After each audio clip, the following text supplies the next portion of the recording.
Welcome back, everyone, to another episode of NOOB Wrestling. I'm your host, Nick. Monday Night Raw recap. Let's get into it. Welcome to NOOB Wrestling!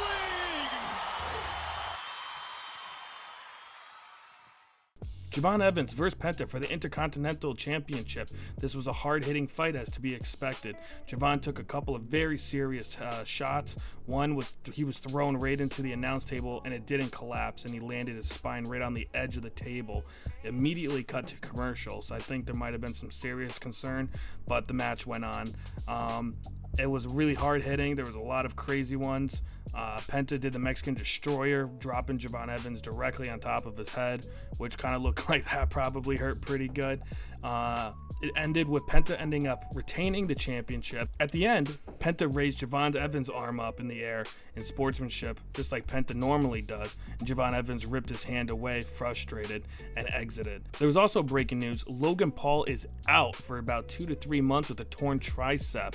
Austin Theory then talks to Paul Heyman about relinquishing the tag team titles, but Paul Heyman says that there was a little loophole in the rules allowing the Vision to be able to hold the tag team titles. And he also suggested that Braun Breaker will be the second half of the tag team championship.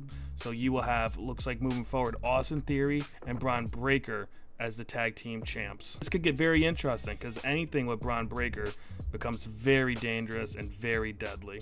Joe Hendry then came out singing his song as they cut back from commercial break. I got to miss half of it. I was pretty upset I didn't get to see Joe Hendry sing. But that being said, Austin Theory then comes out and starts just wailing on him with a chair, injuring him, knocking him unconscious to the point where medical had to get out there and get Joe out of there. Anastasia was visibly upset with this, especially when Austin Theory put his head right up against the pillar and mashed it with the steel chair. We'll see. Hope he recovers, and we'll see where that storyline goes. The next match was Bayley and Valkyria versus Roxanne Perez and Raquel Rodriguez. This was an okay average fight. There was a lot of interference from Liv. Liv gets thrown out of the match. Then Dirty Dom tries to interfere, distracts the ref, throws his AAA title into the ring for Roxanne to use. Roxanne swings it at, I think, Valkyria, misses, hitting Dirty Dom. Dirty Dom falls down. The match ends with Valkyria and Bayley winning that match. Not a whole ton in that match, but it was still fairly entertaining. But right there, Bayley and Valkyria win that one. At this point, WWE put on a heartfelt Memorial Day tribute, which I found very touching, and I'm happy that they made a point to mention that. And probably for the most exciting part for me, LA Knight's music pops. He comes out and states he is going to put his name in the hat for King of the Ring. I hope he wins that. That gets him one step closer to Roman Reigns and being able to compete for that title. At this point, too, Jimmy Uso comes out to have some words, and this is where it gets really interesting. Jimmy was sitting there telling LA to basically stay out of the business and that he's running his mouth. But LA Knight brought up some really good points that how come Roman always needs Jimmy and Jay, and it's never a fair fight, whether it be with Fatu or anyone else. It's either 2-on-1 or a 3-on-1. This got under Jimmy's skin quite a bit. And honestly, LA Knight's not wrong. This is kind of painting Roman Reigns as some sort of like great manipulator, always pulling the strings and kind of being the puppet master for Jimmy and Jay. Also, just a side note, LA Knight does cut some of the best promos ever. Going on to the next one, Seth Rollins versus Montez Ford.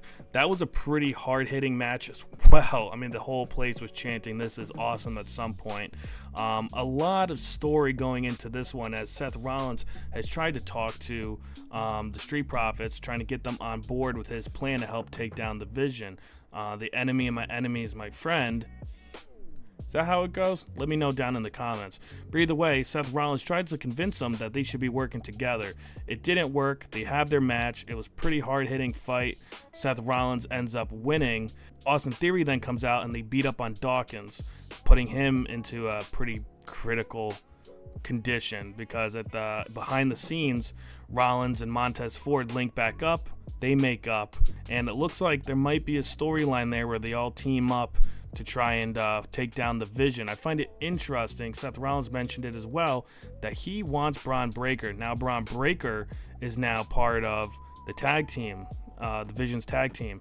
Now with Dawkins out, Does that mean it's going to be Montez Ford and Rollins versus the Vision in tag team fights here moving forward? I hope so. I think that could be really, really wild. Again, anything with Braun Breaker is very dangerous and very scary.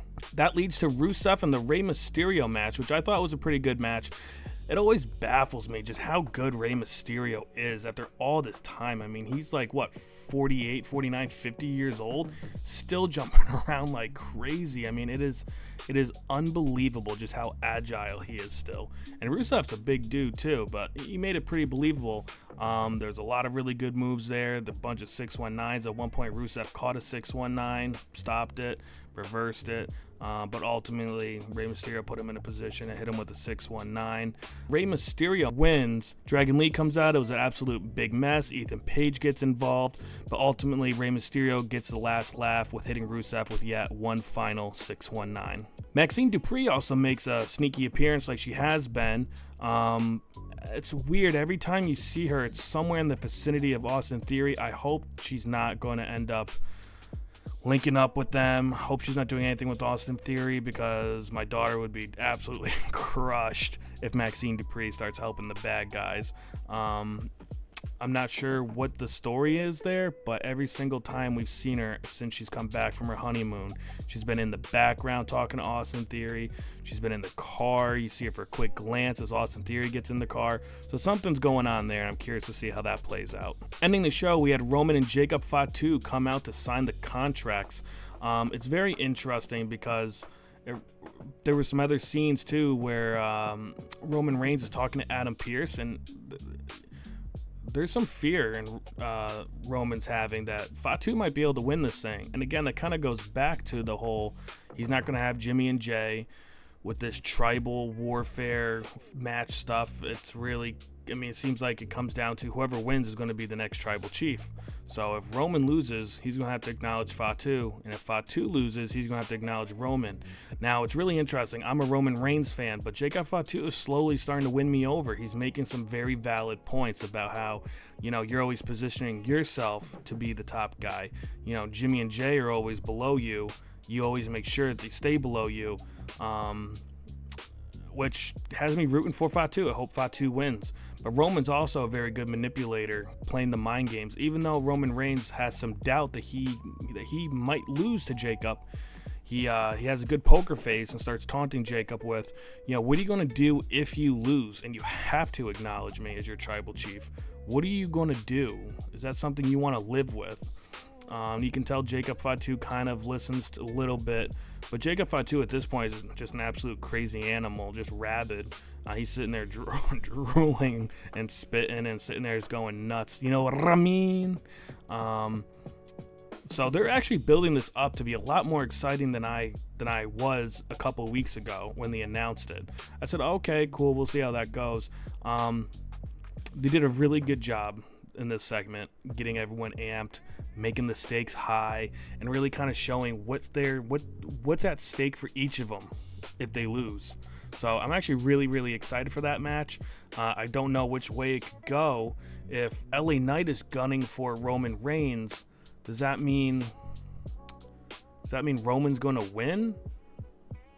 Or is LA Knight going to fight Fatu for it? And then maybe Fatu and Roman, they all gang up on LA Knight, because there was some mention from LA Knight about, you know, how come they're always ganging up on everyone and making it an unfair fight. And that really wraps up this episode. So the big key takeaways for me is I'm really excited for the Fatu Roman Reigns match. I'm curious to see how that whole story pans out. I got some LA Knight that made me very happy. Let me know what you think in the comments. Thanks for watching. Goodbye. Heavy at the wood chop, hop, hop. Heavy at the wood chop, hop, hop. Heavy at the wood chop, hop, hop. Turn me up, turn me up. NOOB wrestling, we crush the ring. Hit so hard, make the whole crow sing. Fly off top, yeah, we bring that pain. No gang here, we don't play no game. Boom, boom, boom, boom, boom, boom. Like, subscribe, hit that bell right now. We done a wave and we run this town. Thanks for watching, we'll see you again. No bristle on me, tell a friend. Hey, hey.